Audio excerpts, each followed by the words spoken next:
Students, welcome to our channel. तो आज हम सॉल्व करेंगे स्टैंडर्ड मैथ्स गाला पेपर 6 का सेक्शन डी, और इसके बाद हमारा पूरा स्टैंडर्ड मैथ्स का गाला सॉल्यूशन कंप्लीट हो जाएगा। आपको सारे सेक्शंस की प्लेलिस्ट हमारे चैनल पर मिल जाएगी, तो आप हमारे चैनल को जरूर सब्सक्राइब कर लीजिए। और अगर आप बोर्ड एग्जाम की तैयारी अच्छे से करना चाहते हैं तो आप हमारे कोर्स में भी ज्वाइन हो सकते हैं। हमारा कोर्स ऐप में है और ऐप की लिंक आपको डिस्क्रिप्शन में मिल जाएगी। चलिए स्टार्ट करते हैं आज का स्टैंडर्ड मैथ्स गाला पेपर 6 सेक्शन डी। तो सेक्शन डी आपका रहेगा 20 मार्क्स का, ठीक है। 5 क्वेश्चंस रहेंगे आउट ऑफ 8 और 5 4 हर क्वेश्चन 4 मार्क्स का रहेगा, तो 20 मार्क्स से पूरा सेक्शन हो गया। देखते हैं पहला क्वेश्चन क्या है। Aahan and Arya have certain sums with them, यानी कि आहान और आर्या के पास कुछ पैसे हैं। If Arya gives 50 to Aahan, Aahan will have 5 times the sum left with Arya. तो इस को सॉल्व करने की शुरुआत हम करेंगे कि जो हमसे पूछा है सबसे पहले उसको हम अज्यूम कर लेंगे, क्योंकि यहाँ पे देखो 2 कंडीशन देके रखी है। अगर आर्या ने 50 रुपए आहान को दिए और आहान ने अगर 50 रुपए आर्या को दिए तो इससे एक इक्वेशन बनेगी। लास्ट में बोले find the sum each of them have, so let the sum with Aahan. मान लेते हैं आहान के पास x रुपीज है, ठीक है। तो the sum with Arya, Arya के पास हो जाएंगे y रुपीज। अब जाके हम स्टेटमेंट पढ़ेंगे ये वाला कि इफ आर्या गिव्स 50 टू आहान। अब आर्या यानी कि ये y है, अगर ये अपने 50 रुपीज दे देता है तो उसके पास 50 रुपीज कम हो जाएंगे, है ना। 50 रुपीज आर्या आहान को देगा, यानी कि आहान के 50 रुपीज बढ़ जाएंगे। यही मतलब हुआ, यहां से -50 तो यहाँ +50। अगर ऐसा है then Aahan will have 5 times the sum left with Arya. अगर ये सिचुएशन है तो आहान के पास 5 टाइम्स पैसे होंगे जितने आर्या के पास बचे। तो आर्या के पास कितने बचे, y -50, जितना बचा उसका 5 टाइम्स करेंगे तो x + 50, यानी कि इतने पैसे अब आहान के पास हैं। अब इसको सॉल्व कर देना है। x + 50 = 5y -5 5 25 0, तो हो जाएगा x -5y, ठीक है, -250 वहां जाएगा तो -50। Therefore x - 5y is equals to -300, ठीक है। डन, पहली इक्वेशन होगी। फिर बोला है कि अगर आहान 50 रुपीज देता है आर्या को, तो आहान अगर 50 रुपीज देगा तो यहां पर -50 और आर्या में हो जाएंगे +50, ठीक है। Then both of them will have equal sum. अगर ऐसा है तो दोनों के पास जो पैसे हैं वो इक्वल हो जाएंगे, तो बस इक्वल्स टू कर देंगे। ये हो जाएगा x - y = 50 + 50। Therefore x - y = 100। ये होगी हमारी दूसरी इक्वेशन। अब इन दोनों इक्वेशन को एलिमिनेशन मेथड से हम सॉल्व कर देंगे। क्या है, x - 5y = -300, और दूसरी इक्वेशन है x - y = 100। x सेम है, बस साइन चेंज करना है, तो इक्वेशन को सब्ट्रैक्ट कर देंगे तो माइनस प्लस माइनस ये कैंसिल हो जाएगा, और -5 + 1 तो -4y, -300 -100 तो -400, minus minus cancel, y = 400 divide by 4, 4 1 = 4 00, therefore y = 100, ठीक है। अब y की वैल्यू को पुट कर देंगे इक्वेशन 1 में या 2 में, तो x - y = 100, therefore x - 100 = 100, therefore x = 100, minus वहां जाएगा तो ये प्लस का 100 हो जाएगा, therefore x = 200।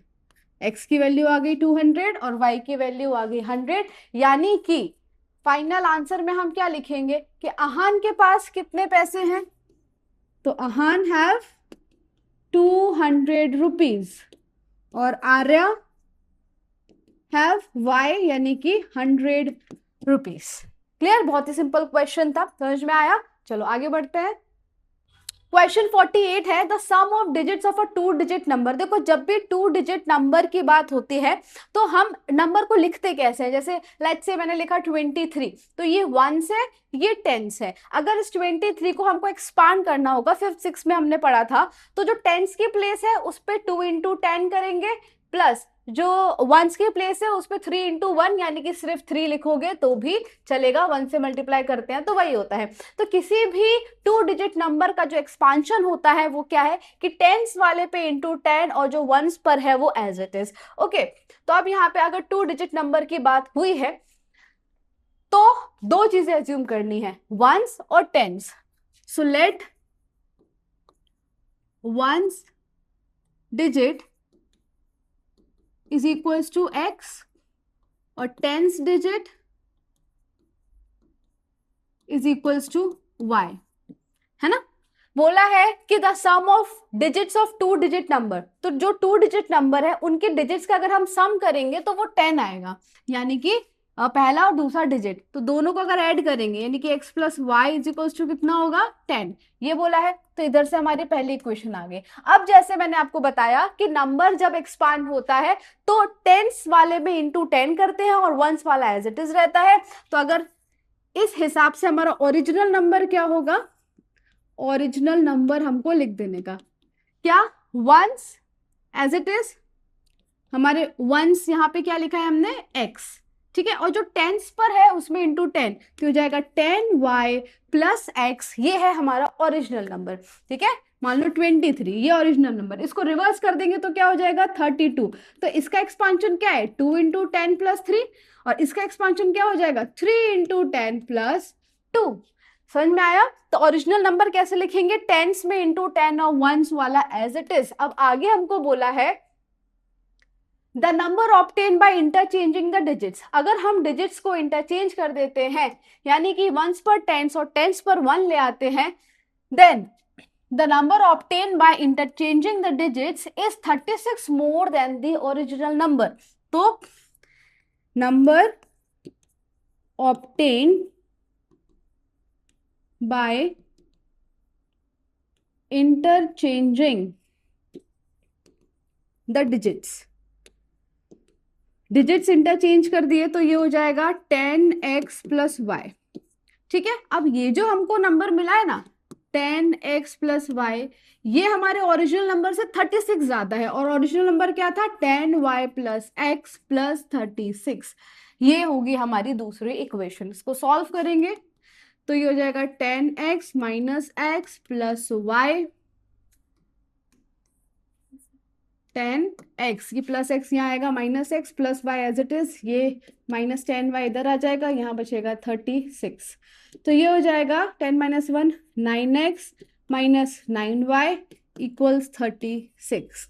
Therefore x 9 common निकाल देंगे, 9 1 जा 9, 9 1 जा 9, 9 4 जा 36। ये होगी हमारी दूसरी इक्वेशन। अब दोनों इक्वेशन को सॉल्व कर देंगे। क्या है, x plus y equals 10, x minus y equals 4, ये cancel, 2x is equals to कितना होगा 14। तो x की वैल्यू क्या आ जाएगी 14/2, 2 1 जा 2, 2 7 जा 14, therefore x is equals to 7, है ना, x 7 आया। फिर हम x इज इक्वल्स टू 7 को इक्वेशन नंबर 1 में डाल देंगे तो x plus y is equals to 10, तो 7 प्लस वाई इक्वल्स 10, तो y की वैल्यू क्या आ जाएगी 10 minus 7, therefore y is equals to 3। x आ गया, y आ गया, हमको फाइंड क्या करना था, फाइंड द ओरिजिनल नंबर। तो ओरिजिनल नंबर क्या था 10y प्लस x, तो 10y है 3 और x है 7 प्लस 7, 10 3 से कितना होता है 30 प्लस 7, तो हमारा ओरिजिनल नंबर क्या हो गया 37। ओके, समझ में आया। ओरिजिनल नंबर फाइंड करना है तो ये लास्ट में ये स्टेप करना रहेगा, डायरेक्ट 37 मत लिख देना, इसमें वैल्यूज पुट करना फिर जाके आएगा 37। ओके, चलो आगे बढ़ते हैं। क्वेश्चन 49 है कि if a line divides any two sides of a triangle in the same ratio then prove that the line is parallel to the third line। यानी कि अगर ये ट्राइंगल है, इसमें एक लाइन ट्राइंगल के दो साइड को इक्वल रेशियो में डिवाइड कर रही है, तो प्रूफ करना है कि ये लाइन तीसरी साइड से पैरेलल होगी। यानी कि अगर ये ट्राइंगल का नाम एबीसी है तो हमको प्रूफ करना है कि DE is parallel to BC, और ये जो है वो converse of basic proportionality theorem है या कॉन्वर्स ऑफ थेल्स थ्योरम है, जो कि मैंने गाला पेपर 3 क्वेश्चन नंबर 49 में एक्सप्लेन किया है। आप वहां पर जाकर देख सकते हैं। ठीक है, हम आगे बढ़ेंगे। क्वेश्चन 50 है। इसको कराने से पहले आपको बता दूं कि अगर आपको इसका सॉल्यूशन चाहिए तो वो हमारी ऐप में फ्री ऑफ कॉस्ट आपको पीडीएफ के फॉर्म में मिल जाएगा, तो आप हमारी ऐप डाउनलोड करके सॉल्यूशन ले सकते हैं। सो question is a point on the side AD produced of a parallelogram ABCD such that BE intersects CD at F। तो यहाँ पे हमको एक पैरेललोग्राम बनाना है, इसका नाम है ABCD, और जो AD है उस पर एक पॉइंट है जिसका नाम है E, तो ये हम दे देते हैं E। ठीक है, अच्छा अब आप ये तो सोचो कि आपने इस साइड बनाया E इस साइड भी तो हो सकता है ना? कौन सी साइड है ये तो बोला नहीं, तो हम AD को इधर भी एक्सटेंड कर सकते हैं, इधर भी एक्सटेंड कर सकते हैं, लेकिन आगे जो स्टेटमेंट है उससे कंफ्यूजन दूर हो जाएगा। बोला है कि BE intersect CD at F। अगर आप यहाँ पर BE को ज्वाइन कर रहे हो तो ये CD को इंटरसेक्ट ही नहीं कर रही है ना, ये तो यहाँ पे दूर दूर तक रिलेशन ही नहीं बना रही, तो इसलिए इस साइड ये E नहीं बनेगा। ओके, चलो अब इधर E बनाया है तो आप यहाँ पे ज्वाइन कर दो BE को, तो BE ने CD को F पर इंटरसेक्ट कर दिया है ना। ये है करेक्ट फिगर। हमको प्रूफ करना है कि triangle ABE is similar to triangle CFB। Okay, कौन सा ट्राइंगल? ABE,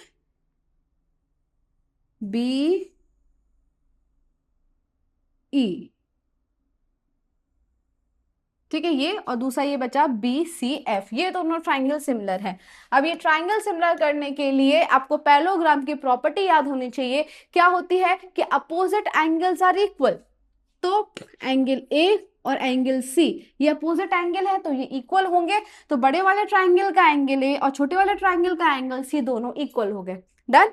अच्छा, अगर पैरेललोग्राम है तो अपोजिट साइड्स पैरेलल होती है, तो जरा इसको देखना, ये Z बन रहा है, ये इधर गया, फिर इधर आया और फिर ये, तो Z यानी कि एक इधर का और एक इधर का, ये हो जाएंगे ऑल्टरनेट इंटीरियर एंगल्स के पेयर, जो भी कैसे होते हैं, इक्वल होते हैं। यानी कि अगर ये दो पैरेलल लाइंस है तो ये हुआ ट्रांसवर्सल, ये दो पैरेलल लाइंस हैं तो ये हुआ ट्रांसवर्सल, इसलिए एक इधर का और एक इधर का, ये एंगल क्या हो जाएंगे, इक्वल, क्योंकि ये ऑल्टरनेट इंटीरियर एंगल के पेयर बन जाएंगे। आ गया? तो बस एंगल सिमिलरिटी से हमने प्रूव कर दिया कि ये दोनों ट्राइंगल सिमिलर है। क्लियर? चलो स्टार्ट करते हैं अभी हम। इन ट्राइंगल ABE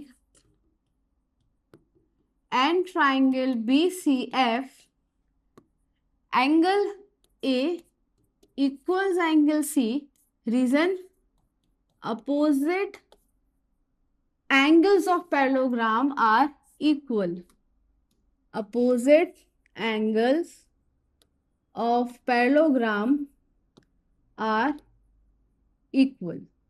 ठीक है, दूसरा angle AEB, angle AEB equals to angle EBC। ये क्यों है? क्योंकि ये ऑल्टरनेट इंटीरियर एंगल के पेयर है, इसलिए ये इक्वल हैं। Therefore by angle similarity triangle ABE is similar to triangle CFB, hence proved। समझ में आ गया? एकदम सिंपल क्वेश्चन था। मेन तो ये है कि आप डायग्राम सही बनाए, उसके बाद ये दो पैरेलल लाइंस है तो ये ट्रांसवर्सल हो जाएगी, तो एंगल सिमिलरिटी से हमने प्रूव कर दिया कि ये दोनों ट्राइंगल सिमिलर हैं। ओके, बहुत ही सिंपल क्वेश्चन था। चलो नेक्स्ट। तो क्वेश्चन 51 है, सम एप्लीकेशन ऑफ ट्रिग्नोमेट्री से, from a point on a bridge across a river the angle of depression of the banks on opposite side of the river are 30 and 45 degree. मान लो river यहां से लेकर यहां तक है, तो ब्रिज इन दोनों एंड्स को ही कनेक्ट कर रहा है, बस इतना ही ब्रिज है ना। तो ब्रिज के एंड पर जो एंगल ऑफ डेप्रिसिएशन बन रहे हैं वो, तो लेट्स से ये ब्रिज है, ठीक है, और ये नीचे क्या है, रिवर है, okay. Then the angle of depression of the banks on opposite sides of the river are 30 and 45 degree respectively if the bridge is at a height of 3 metre. ये देखो ये ब्रिज है, इसकी हाइट कितनी है, 3 metre की है, और यहाँ एंगल ऑफ डिप्रेशन की बात हो रही है, लिख लो ये ब्रिज, ये रिवर, तो ये ब्रिज रिवर के इस बैंक पर और ये ब्रिज रिवर के इस बैंक पर जो एंगल ऑफ डिप्रेशन बना रहा है वो है 30 डिग्री, और ये कितना है, 45 डिग्री। एक्चुअली ये होता है एंगल ऑफ डिप्रेशन, तो ये ऑल्टरनेट इंटीरियर एंगल हो गए, तो ये 30 है तो ये भी 30 होगा, ये 45 डिग्री है तो ये भी 45 डिग्री होगा, ये एंगल ऑफ डिप्रेशन है, और फिर उसकी के इक्वल हम कर देंगे क्योंकि ऑल्टरनेट इंटीरियर एंगल है इसलिए। डन। तो अब हमको यहाँ फाइंड क्या करना है, विथ ऑफ द रिवर, नाम दे देंगे ए, ये बी, सी और डी, जहां पे सी पर 90 डिग्री का एंगल बन रहा है। चलो, थीटा के अपोजिट साइड परपेंडिकुलर होती है और एडजेसेंट साइड बेस है, तो परपेंडिकुलर और बेस की ही जरूरत है, तो हम यहां पर tan थीटा लेंगे। स्टार्ट करते हैं। In triangle ABC angle C is equals to 90 degree, tan theta is equals to perpendicular upon base, tan theta यानी कि tan 30 is equals to perpendicular कितना है, यहाँ पे हाइट देके रखी है BC और बेस कितना है AC। tan 30 की वैल्यू होती है 1/√3, BC हमको देके रखा है 3 और AC आ जाएगा। Therefore AC is equals to, AC यहाँ आया, AC इंटू 1 AC, 3 इंटू √3 तो क्या आ जाएगा, 3√3 मीटर। ठीक है, AC की वैल्यू क्या आई, 3√3 मीटर। ये हमने पहले वाले एंगल पे किया, अब ट्राइंगल पर फिर दूसरा वाला ट्राइंगल देखेंगे तो BCD, यहाँ पे angle C is equals to 90 degree है, तो यहाँ पे हम लेंगे tan theta equals perpendicular upon base, यहाँ है tan 45 इक्वल्स टू, ठीक है, इधर पर 45 है, परपेंडिकुलर ये होता है BC और बेस क्या हो जाएगा, ये हो जाएगा CD अपॉन CD। tan 45 1 है, BC की वैल्यू 3 है और CD हमको मिल जाएगा, तो CD इंटू 1 CD और इक्वल्स टू 3 मीटर। ये आ गया हमारा CD, ये 3 मीटर आया और ये 3√3 मीटर आया। अब पूरी विथ रिवर की कितनी है, AD है, तो दोनों को ऐड कर देंगे। Width of river is equals to AC plus CD, AC plus CD, तो AC है कितना 3√3, तो 3√3 प्लस CD कितना आया 3। अब आगे सॉल्व नहीं हो सकता, लेकिन एक स्टेप आप कर सकते हो, दोनों में 3 कॉमन निकाल लेंगे, तो ये हो जाएगा 3 in bracket √3 plus 1 metre. Okay, तो फाइनली जो रिवर की विथ है वो कितनी है, 3 in bracket √3 plus 1 metre. Okay, चलो नेक्स्ट क्वेश्चन 52 है, metal smith, it's not mental, it's metal, a metal smith wants to make a vessel in the form of a hollow cylinder, इस तरीके का उसको वेसल बनाना है। The diameter of the hemisphere is 14 centimeter and the total height of the vessel is 27 centimeter. Read the above text and answer the following question। पहले तो figure से ही हम समझ लेते हैं, ये इस तरीके का पूरा वेसल है, डायमीटर 14 है, यानी कि रेडियस कितना हो जाएगा 7। अगर रेडियस 7 है तो सिलेंडर की हाइट क्या हो जाएगी, 20 माइनस इतना माइनस कर दो, 27 माइनस 7 कितना हो जाएगा 20 सेंटीमीटर। डन। अब दोनों के बारे में इंफॉर्मेशन हम पहले लिख देते हैं। सिलेंडर का हमको क्या देखे रखा है, रेडियस 14 डिवाइड बाय 2 यानी कि 7 सेंटीमीटर, इसके अलावा सिलेंडर की हाइट क्या हो जाएगी, 27 माइनस 7, ये हो जाएगी 20 सेंटीमीटर। ओके, फिर हेमिस्फेयर की बात करें तो हेमिस्फेयर में हमको क्या चाहिए, सिर्फ रेडियस ही चाहिए, तो रेडियस है हमारा 7 सेंटीमीटर। अब स्टार्ट करते हैं पहला question. Find the inner curve surface of the hemisphere. सिर्फ हेमिस्फेयर यानी कि नीचे के हिस्से की बात हो रही है, इसका इनर कर्व सरफेस एरिया निकालना है। तो CSA of hemisphere is equals to 2 pi are square. तो हो जाएगा 2 इंटू 22/7 इंटू 7 इंटू 7, 7 कैंसिल हो गए, 44 इंटू 7, 7 4 28, ठीक है, 7 4 28, 29 30, 308 centimetre square is the inner surface area of hemisphere. आ गया पहला आंसर। चलो आगे बढ़ेंगे। दूसरा हमको क्या पूछा है, find the inner curve surface area of vessel. अब वेसल में तो सिलेंडर भी आ गया ना, inner curve surface area of vessel, तो यहाँ हम CSA of cylinder plus CSA of hemisphere कर देंगे, जिसमें से हमने हेमिस्फेयर का कर्व सरफेस एरिया ऑलरेडी निकाल दिया है, बस हमको सिलेंडर का कर्व सरफेस एरिया यहाँ पर निकालना है।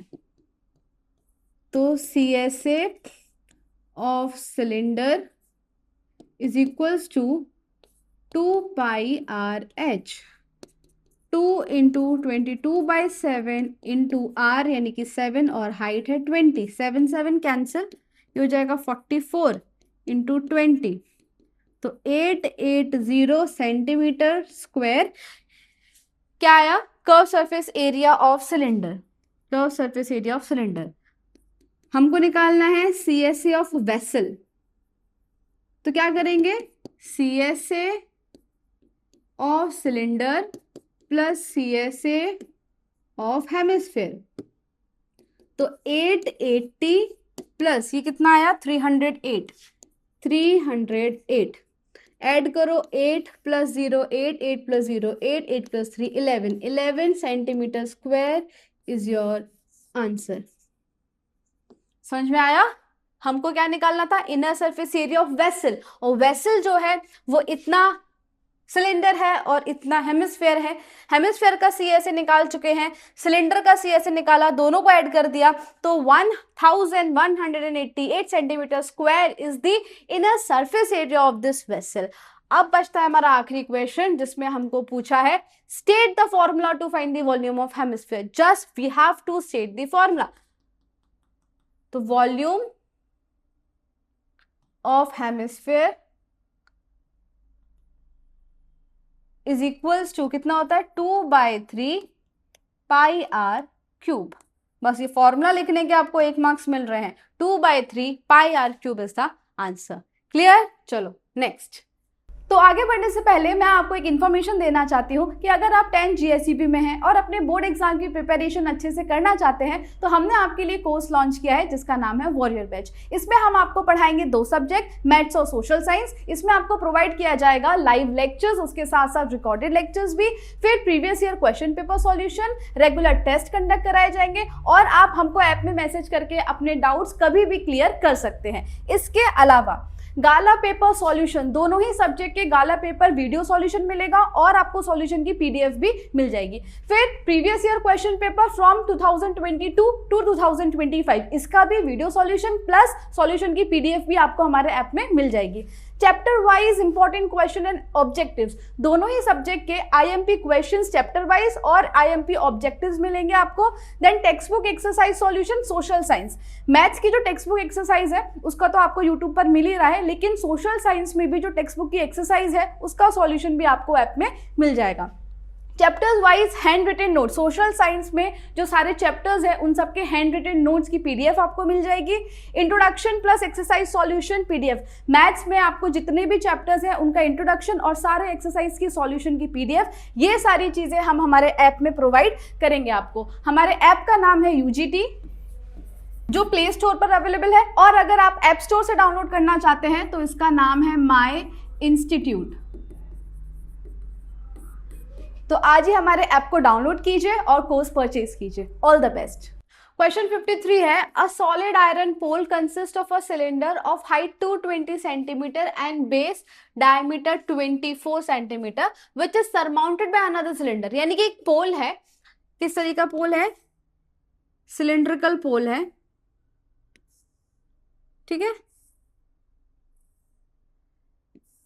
बेस डायमीटर कितना है 24, यानी कि रेडियस कितना हो जाएगा 24 डिवाइड बाय 2 12, और इस सिलेंडर की हाइट है 220 सेंटीमीटर, ये सिलेंडर की हाइट हो जाएगी। फिर surmounted by another cylinder of height 60 centimetre, इसी के ऊपर एक और सिलेंडर है, ठीक है, एक और सिलेंडर है जिसकी हाइट 60 सेंटीमीटर है और उसका जो रेडियस है, एंड रेडियस 8 सेंटीमीटर, रेडियस इसका कितना है 8 सेंटीमीटर इसका रेडियस है। So find the mass of the pole given that 1 centimeter cube of iron has approximately 8 gram of mass। मास निकालना है तो हमको सबसे पहले वॉल्यूम निकालना पड़ेगा इस पूरे पोल का। जो भी वॉल्यूम आएगा उसको हम मल्टीप्लाई करेंगे 8 से, क्योंकि वॉल्यूम का यूनिट क्या रहता है सेंटीमीटर क्यूब, तो इंटू 8 करेंगे तो हमारा आंसर आएगा ग्राम में। लेकिन मास हम किलोग्राम में निकालेंगे तो उसी को बाद में डिवाइड कर देंगे 1000 से, तो ग्राम कन्वर्ट हो जाएगा किलोग्राम में, फिर अप्रोक्सीमेटली वही होगा हमारा आंसर। स्टार्ट करते हैं। सिलेंडर 2 है, इसलिए रेडियस ये जो बड़ा वाला है इसके लिए कैपिटल आर और जो छोटा वाला है उसके लिए स्मॉल आर, ठीक है। तो ये 12 सेंटीमीटर और छोटे वाला की कितना है 8 सेंटीमीटर। फिर हाइट की बात करें तो कैपिटल एच, ये वाली हाइट 220 हो जाएगी, 220 सेंटीमीटर, और स्मॉल एच हो जाएगी 60 सेंटीमीटर। डन। एक कैलकुलेशन यहाँ कर सकते हो कि 24 डायमीटर है तो आर इज इक्वल टू 24/2, ये हो जाएगा 12 सेंटीमीटर, ऐसा दिखा देना, है ना। चलो, volume of pole is equals to volume of big cylinder plus volume of small cylinder. Formula same होगा, pi are square H plus pi small R square small H. आप कॉमन सिर्फ पाई निकाल सकते हैं, अंदर है capital R square H plus small R square और H. Pi की वैल्यू 3.14 हमको लेनी है। कैपिटल आर है 12, तो 12 का स्क्वायर कितना होता है 144, इंटू हाइट है 220 प्लस आर स्मॉल 8 8 64 और हाइट कितनी है 60, तो हो जाएगा 3.14 मल्टीप्लाई बाय 144 इंटू 22, 2 4 8, 2 4 8, 2 1 2, इसी तरीके से 2 8 8, तो 8 16 11 3, तो 31680 प्लस 6 4 24, 6 6 36, 37 38 और 0। अब इनको ऐड कर देना है, 31680 प्लस 3840, 0 12 15 345 और 3 355 35520, तो 3.14 इंटू 35520, ओके। मल्टीप्लाई कर देंगे 35520 इंटू 3.14, 400 4 2 8, 4 5 20, 4 5 20 और 2 22, 4 3 12, 13 14 इंटू 0 2 5 5 3, 3 0 0, 3 2 6, 3 5 15, 3 5 15 और 1 16, 3 3 9 और 1 10, तो 0 8 2 6 7 8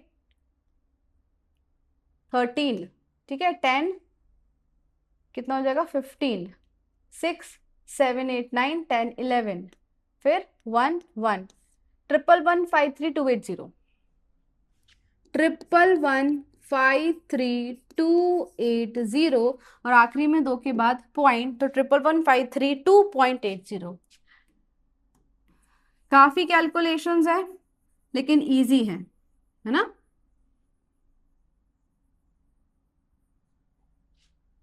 फिर से लिखते हैं, वैल्यू क्या है 111, therefore volume of pole is equals to 111532.80 centimetre cube. पर हमको मास ढूंढना है, so now mass of the pole कैसे करेंगे, 1 centimetre cube equals to 8 gram, तो इतना centimetre cube equals to question mark, तो सीधा इंटू 8 कर देंगे, 111532.8 इंटू 8 ग्राम। तो 8 8 जा 64, ठीक है, 8 2 जा 16 और 6 हो जाएगा 22, 8 3 जा 24, 25 26, 8 5 जा 40, 41 42, 8 1 जा 8 9 10 11 12, 8 1 जा 8 और 1 9, 8 1 जा 8 और लास्ट में एक के बाद पॉइंट, तो ये ग्राम में। अब प्रॉब्लम क्या है कि ग्राम में आ रहा है लेकिन हमको चाहिए किलोग्राम में, देयरफॉर 89226.4 डिवाइड बाय 1000, तो ये हो जाएगा किलोग्राम। तो नीचे 3 0 है तो ये जो डेसिमल है 3 आगे आ जाएगा, तो 1 2 3, लेकिन यानी कि यहाँ डेसिमल लग जाएगा, ठीक है। नेक्स्ट स्टेप में लगाना है, तो ये हो जाएगा 892.2624, देयरफॉर इसको अप्रोक्सीमेटली हम लिख सकते हैं 892.26 किलोग्राम। क्लियर। तो फाइनल आंसर क्या आया कि इस पोल का जो वॉल्यूम है, वॉल्यूम तो फाइंड कर दिया, हमको मास पूछा था, ठीक है, पर सेंटीमीटर क्यूब 8 ग्राम, तो ग्राम को कन्वर्ट किया फिर बाद में हमने किलोग्राम में डिवाइड बाय 1000 करके, तो इस पोल का जो मास है वो आया 892.26 किलोग्राम। Got it. चलो नेक्स्ट क्वेश्चन 54 और लास्ट क्वेश्चन इस सेक्शन का, the frequency distribution of the given shows below the height of 60 students, यानी कि हमको सिग्मा एफआई 60 देके रखा है। If the mean of the data, mean 157 है, find the missing frequency. Missing frequency और डिजिट्स काफी बड़े हैं तो यहाँ पे हमने एज्यूम मीन मेथड लिया है और सिग्मा एफआई 60 है, ठीक है, मीन देके रखा है 157।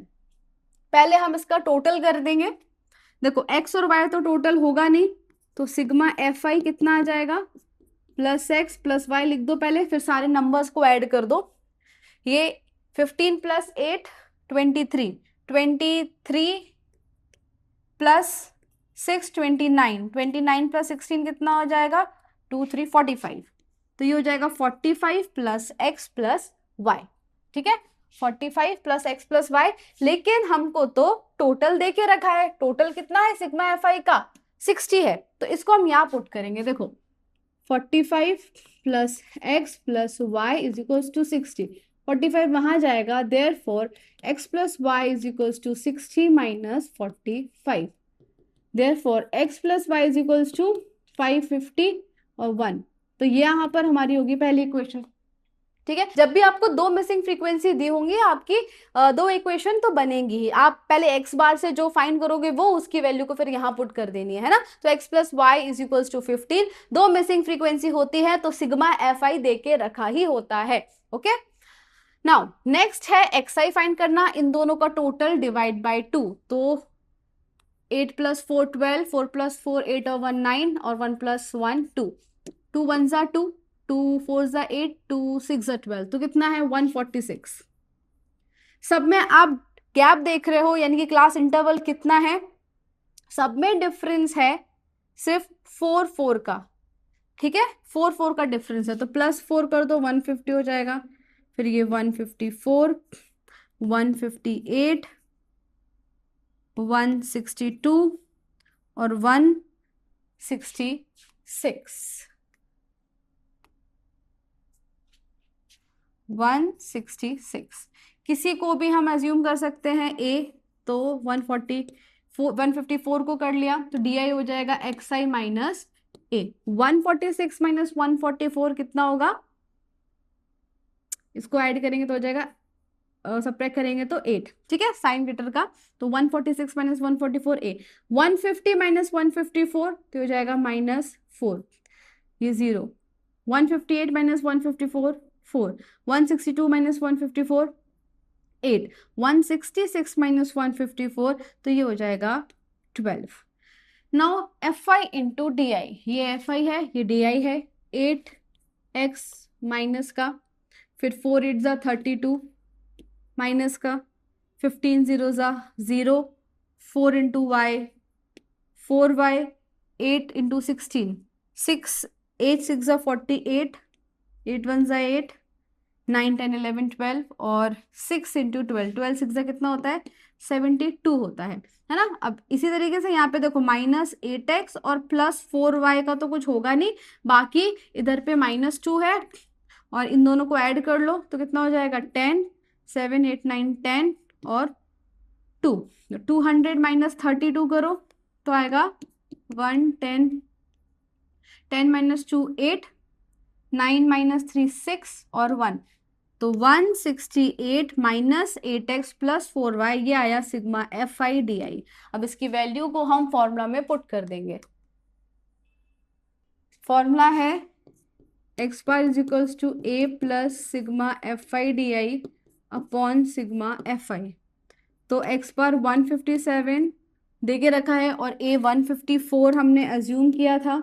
सिग्मा एफ आई डी आई है 168 minus 8x plus 4y divide by sigma f आई 60 है। इसको यहाँ ले जाओ तो 157 माइनस 154 कितना हो जाएगा 3 हो जाएगा, और 168 minus 8x plus 4y upon 60। अब इस 60 को यहाँ ले जाओ, मल्टीप्लाई हो जाएगा, 6 3 ज़ा 18, तो 180 is equals to 168 minus 8x plus 4y। 168 को यहाँ ले आते हैं तो 180 minus 168 is equals to minus 8x plus 4y। Therefore 10 minus 8 2, फिर 7 minus 6 1 equals minus 8x plus 4y। हमारा जो x है वो नेगेटिव है तो उसको रहने देते हैं, चलेगा, पर यहाँ देखो नंबर्स जो है वो सारे इवन है, तो अगर उसको ऐसे लिखे 8x plus 4y is equals to 12, तो ये हो जाएगा, हम कॉमन निकाल सकते हैं इसमें 4, तो 4 2 ज़ा 8 प्लस 4 1 ज़ा 4 इक्वल्स 4 3 ज़ा 12। ये हो गई हमारी दूसरी इक्वेशन, है ना। पहले बोला था 2 वेरिएबल मिसिंग है तो 2 इक्वेशन चाहिए ही चाहिए। अब इन दोनों इक्वेशन को हम एलिमिनेशन मेथड से सॉल्व कर देंगे। यहाँ पर क्या है -2x प्लस वाई इक्वल्स 3 और इधर पर है x plus y equals 15। y same है, बस साइन चेंज करना है तो सब्ट्रैक्ट कर देंगे, यहाँ माइनस यहाँ माइनस यहाँ माइनस, ये हो गया कैंसिल, ये हो गया -3x और ये हो गया माइनस का 15 माइनस 3 करो 12 होता है, लेकिन साइन ग्रेटर का, माइनस माइनस कैंसिल, x की वैल्यू क्या आई 12 डिवाइड बाई 3, 3 1 ज़ा 3, 3 4 ज़ा 12, therefore x is equals to 4। ठीक है, x इज इक्वल्स टू 4, ये आ गया आंसर। दूसरा y क्या होगा, y is equals to 15 minus 4, therefore y is equals to 11। Done. तो हमने यहाँ पर मिसिंग फ्रीक्वेंसी फाइंड कर दी, x की वैल्यू आई 4 और y की वैल्यू क्या आई 11, और इसी के साथ हमारा गाला पेपर 6 का सेक्शन डी कंप्लीट होता है। आई होप आपको समझ में आया होगा, और हमने बहुत मेहनत की है इन वीडियोस के पीछे, तो आपका बस यही सपोर्ट चाहिए कि आप हमारे वीडियोस को लाइक करें और हमारे चैनल को सब्सक्राइब करें। आपके लिए इसी तरीके से और भी IMP क्वेश्चंस की वीडियो मैं लाती रहूंगी आपके बोर्ड एग्जाम तक, और अगर आप हमारा कोर्स ज्वाइन करते हैं तो डेफिनेटली आपको उसका असर अपने बोर्ड एग्जाम के मार्क्स में दिखेगा ही दिखेगा, क्योंकि जितने IMP क्वेश्चंस और जिस तरीके का पेपर पूछा जाता है बोर्ड एग्जाम में, वो सारी चीजें हमारे कोर्स में है जो हम आपको कराएंगे। ओके, अगर आप कोर्स ज्वाइन करना चाहते हैं तो उसकी लिंक आपको डिस्क्रिप्शन में मिल जाएगी। तो इस वीडियो को लाइक करना मत भूलना, and all the very best for your exam. Thank you.